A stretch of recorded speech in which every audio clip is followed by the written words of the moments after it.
අයිබෝවන් කියලා පිළිගන්නවා විශ්වය YouTube චැනලයට. විශ්වය YouTube චැනලේ තවම සබ්ස්ක්‍රයිබ් කරලා නැත්නම් දැන්ම සබ්ස්ක්‍රයිබ් කරන්න. අද අපි කතා කරන්න සූදානම් වෙන්නේ සීනි නැසෙන, තෙල් බස්සන ඉංග්‍රීසි දොස්තරගේ කොළ කෙඳ වට්ටෝරු ගැනයි. ඉතින් අපි බලමු මේ ශ්‍රී ලංකාවේ කෙඳ කොහොමද පානය කරන්න කියලා. කෙඳ ශ්‍රී ලංකාවට ආවේනික පෝෂණ ගුණයෙන් යුක්ත ඖෂධීය ආහාරයක්. ඒවා පුරාණයේ රජවරුන් කෙඳ පානය කරලා තියෙනවා.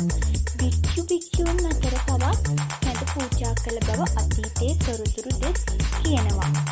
අනුරාධපුර යුගයේ කෙඳ ඔරු පිළියෙල කළේ අතීතයේ හිටපු ජනතාව කෙඳ පානය කරපු හින්දා. එතකොට මේ කෙඳ සහල් මූලික කරගෙන පිළියෙල කරගනු ලබනවා. ඊට එකතු කරන ද්‍රව්‍ය අනුව ඒ වගේ රස වෙනස් වෙනවා. ඒ කොළ කෙඳ, බැඳිහාල් කෙඳ, ලුණු කෙඳ, කිරි කෙඳ ආදී වශයෙන්. කොළ කෙඳ ඊට එක් කරන කොළ වර්ග අනුව එනම් හාතාවාරිය, පොල්පලා, ගොටුකොළ, වැල්පෙනල, ඉරමුසු ආදී වශයෙන් හඳුන්වනවා. මේ කෙඳ සඳහා පොල් කිරි සමග කෙඳවලට යොදා ගන්නා මුං ඇට, කඩල, කුරහන්, කිතුල් පිටි, මිනීරි වැනි ධාන්‍ය වර්ග අනුව කෙඳ වෙනස් වෙනවා. එහෙම වුණත් කොළ වර්ග, සහල් හෝ ධාන්‍ය වර්ග සමග පොල් කිරි එකතු කරලා පිළියෙල කරගන්න කෙඳ පෝෂණ ගුණයෙන් ඉහළයි.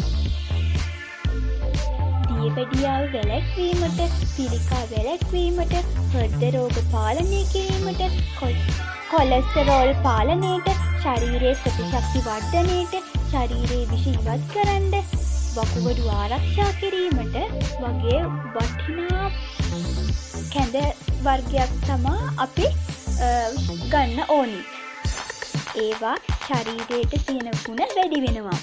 මේ කෙඳ සකස් කරගන්නකොට ඊට එකතු කරන ද්‍රව්‍යවල ගුණාත්මක භාවය වැදගත් වෙනවා. කොළ වර්ග ගන්නා විට නැවුම් කොළ තමා ගන්න ඕනි. වේලුණු මැලවුණු කොළ ගත්තොත් එහි ඖෂධීය ගුණය අඩු වෙලා යනවා. සහල් යොදා ගන්න විට පාරම්පරික සහල් යොදා ගන්නවා නම් ඉතාමත් හොඳයි. ඒකට හේතුව වෙන්නේ පාරම්පරික සහල්වල ඖෂධීය සංඝටක සහ ප්‍රතික්ෂේපකරණ සංයෝග ඉහළ අගයක් ගන්න නිසායි. ඖෂධීය කෙඳවල නියම ගුණය ලැබීමට නම් ඒ සකස් කළ යුතු ආකාරයෙන්ම සකස් කරන්න ඕනේ. සටහනකේ සකස් කළ යුතු ආකාරය දැක්වෙනවා නම් එම සටහනම අනුව ඒ සකස් කරන්න ඕනේ. අද සමාජයේ හෘද රෝග, දියවැඩියාව, අදිරුධිර පීඩනය වැනි බෝ නොවන රෝග ඉහළ යෑමේ ප්‍රවණතාවයක් තියෙනවා කියලා ඔබ දන්නවා. ඒකට ප්‍රධාන වශයෙන් බලපාන්නේ අද අප භාවිතා කරන ආහාර වර්ග. වර්තමානයේ එදිනෙදා අන්න ආහාරවල කෘෂි රසායනික, කෘෂි රසකාරක, කෘත්‍රිම ආහාර කල්තබා ගන්නා ද්‍රව්‍ය වෙන ශරීරයට අහිතකර සංඝටක රාශියක් අඩංගු වෙනවා. ඒ නිසා අපි හිතුවා කාලීන අවශ්‍යතාවයක් වෙනුවට ඖෂධීය ගුණයෙන් සපිරි දේශීය කෙඳ වර්ග සකස් කරගන්න. මේ කෙඳ වර්ග සකස් කිරීමේදී පාරම්පරික සහල්, ඒ වගේම ඖෂධීය කුඩුබඩු වර්ග, ඖෂධීය ශාක වර්ග, තෙල් වර්ග, ඇට වර්ග යොදා ගන්නවා. මේ යනුවෙන් ඖෂධීය ගුණයෙන් යුක්ත විශේෂ කෙඳ වර්ග පිළිබඳ පැහැදිලි කළේ වෛද්‍ය නිරෝෂ් සමර වික්‍රමයි. එතකොට අපි කතා කරමු මේ කෙඳ සකස් කරගන්න. එතකොට මේ හෙළ සුව කෙඳ වර්ග 4ක් තියෙනවා. ඒ කෙඳවල පාරම්පරික සහල් වර්ග 5ක් අඩංගු වෙනවා.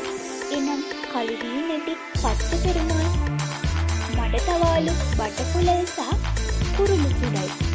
මේ කෙඳවල එක් කළ ඖෂධීය කුඩුබඩු වන්නේ කොත්තමල්ලි, මාදුරු, සූදුරු, ගම්මිරිසට, කරපිංචා, සුදුලූණු, කම්පේ, උණුහාල්, අබ කරාඹ නැටි, කුරුළු, මුංගා කොළ, ගොටුකොළ, පොල්පලා, නීරමුල්ලි, ගම්මිරිස් කොළ, වැල්පෙනල, රාබු කොළ, ඉරමුසු, ඉදිවේරිය, පැටන් කොළ, මණියොක්කා කොළ, කෝවක්ක කොළ, වරක තිබි, තීන්බෝවිටියා පෙළු, කළුතල, සතකුප්පතල, උඳු පියලිය, දෙහි රණවරා මල්, බෙලිමල්, බෙලිකොළ, ඕලුහාල්, සව් සහ බාලි යන ද්‍රව්‍යද එම කැඳවල අඩංගු වෙනවා.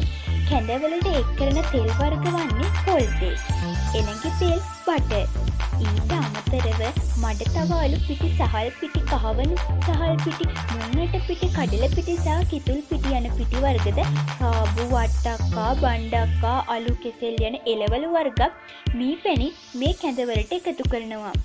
ඒ අනුව මේ කැඳ වර්ග 4ම පානය කිරීමෙන් ඖෂධ වර්ග 60කට ආසන්න ප්‍රමාණයක් ශරීරයට එකතු වෙනවා.